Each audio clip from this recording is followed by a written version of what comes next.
ನಮಸ್ಕಾರ. ನನ್ನ ಹೆಸರು ಕಲಾ ವಿರೂಪಾಕ್ಷ. ನಾನು ಹಾಸನಿಂದನೇ ಬಂದಿರೋದು. ನನಗೆ ಡಸ್ಟ್ ಅಲರ್ಜಿ, ವೀಸಿಂಗ್ ಪ್ರಾಬ್ಲಮ್ ಇತ್ತು. ಹೆಚ್ಚು ಕಡಿಮೆ ಒಂದು 12 ವರ್ಷದಿಂದ ಶುರುವಾಗಿದ್ದು. ನಾವು ಊರೂರು ಸುತ್ತಿದ್ವಿ, ಮನೆ ಮನೆ ಎಲ್ಲೆಲ್ಲಿ ಯಾರ್ಯಾರು ಏನೇನು ಹೇಳ್ತಾರೋ ಆಯುರ್ವೇದಿಕ್, ಹೋಮಿಯೋಪತಿ, ಇಂಗ್ಲಿಷ್ ಮೆಡಿಸಿನ್ ಎಲ್ಲ ತಗೊಂಡ್ವಿ.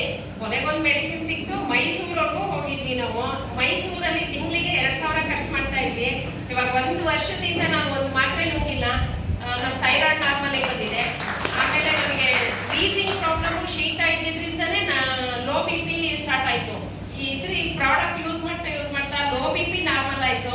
ಹ್ಯಾಪಿ ಆಗಿದ್ದೀನಿ, ಹೆಲ್ದಿ ಆಗಿದ್ದೀನಿ. ಥ್ಯಾಂಕ್ ಯು ಇ ಬೈಟರ್